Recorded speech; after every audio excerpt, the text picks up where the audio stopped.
Hello friends, welcome to my channel. આજે આપણે બનાવીશું ખાટિયા ઢોકળા છે. તો ચાલો આજે આપણે એની સંપૂર્ણ રીત જોઈએ. ઢોકળા બનાવવા માટેનું ખીરુંથી લઈ અને ઢોકળા કેવી રીતના બનાવવા બરાબર છે તે સંપૂર્ણ રીત જોઈએ.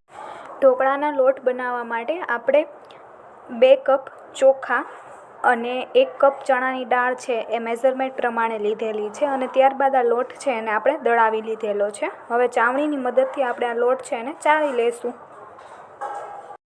હવે 1 વાટકીની અંદર ચણાની દાળ, સૂકી મેથી અને મીઠું એ મિક્સ કરી લેશું.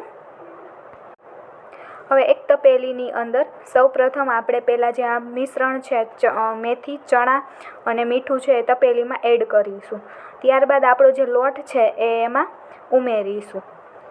ત્યારબાદ હવે આપણે એમાં ખાટી છાશ છે એ એડ કરવાની છે અને પછી જે આપણું લોટ છે એ ડોવાનો છે, એટલે આપણું ખીરું છે એ તૈયાર કરવાનું છે. બરાબર. હવે લોટની અંદર આપણી જે છાશ છે એ ધીરે ધીરે એડ કરતા જઈશું. એને હાથની મદદથી આપણે જે ખીરું છે એને ડોવાનું છે.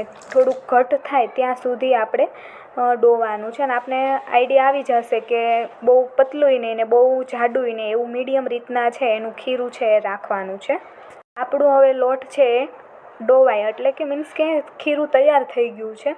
હવે આપણે એને 7 થી 8 કલાક માટે એમનેમ રેસ્ટ કરવા માટે મૂકી દઈશું, એટલે આરામથી એમાં આપણું જે આથો છે એ આવી જાય. હવે જે આપણે આથો મૂકવા માટે રેડી કરીને જે તપેલામાં મૂકેલું હતું ખીરું, એ હવે આપ જોઈ શકો છો કે એમાં આથો છે એ આવી ગયો છે. ઉપરસામ બબલ્સ જેવું જાળી જેવું થઈ ગયું છે. થોડુંક આપણે લસણની કળીઓ લેશું ફોલેલી અને 1 મરચું લેશું. હવે એને કટ કરી અને ખાંડણીની અંદર નાખી અને ખાંડી લેશું, એની પેસ્ટ બનાવી લેશું. હવે ખીરાના વઘાર માટે આપણે 2-3 પાવડા તેલ મૂકીશું એક તપેલામાં અને એને ગરમ કરીશું. ગરમ કરી અને પછી આપણે તપેલાને નીચે ઉતારી લઈશું. થોડુંક ઠંડુ થાય, એકદમ ગરમ તેલની અંદર આપણે કોઈ પણ વસ્તુ નથી નાખવાની. થોડુંક ઠંડુ થઈ જાય. હવે આપણે સાંજીના ફૂલ અથવા તમે ટાટાનો સોડા પણ કોઈ પણ સોડા યુઝ કરી શકો છો. અમે અહીંયા સાંજીના ફૂલનો ઉપયોગ કરેલો છે, એ એમાં એડ કરીશું 1 ચમચી જેટલું. ત્યારબાદ હળદર છે એ ઉમેરવાની છે અને ત્યારબાદ જે આપણું જે ખીરું છે એ એમાં એડ કરીશું અને પ્રોપરલી સરખી રીતના મિક્સ કરી લેવાનું છે.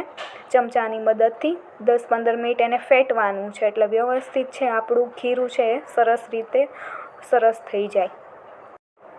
હવે એક ઢોકળિયાની અંદર આપણે પાણી મૂકેલું છે અને એને ગરમ કરવા માટે 10 થી 15 મિનિટ માટે મૂક્યું છે. હવે પાણી ગરમ થઈ ગયું છે. હવે આપણે એક જે ડીશ આવે છે એની અંદર આપણે સૌપ્રથમ પહેલાં તેલ લગાવીશું અને તેલ લગાવાઈ જાય ત્યારબાદ આપણે જે ઢોકળાનું જે બેટર છે એ આપણે ડીશની અંદર એડ કરીશું અને ત્યારબાદ ઉપરથી આપણે તમને ભાવે અનુસાર લસણવાળી ચટણી અથવા આપણે જે સૂકી ચટણી આવે છે એ સ્પ્રિંકલ કરીશું, એટલે છાંટીશું. બરાબર છે.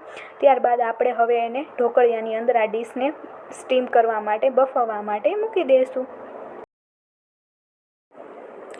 ઢોકળા છે એ સ્ટીમ થઈ અને બફાઈ ગયા છે.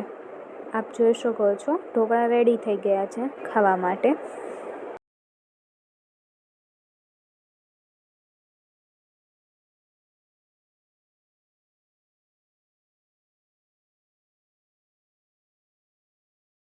એકદમ સોફ્ટ અને પોચા. ઢોકળામાં જો આવી જાળી પડે તો વ્યવસ્થિત આથો આવ્યો હોય છે એવું એનું લાગે છે એમ, અને એકદમ સોફ્ટ અને પોચા ખાવામાં મજા આવે છે.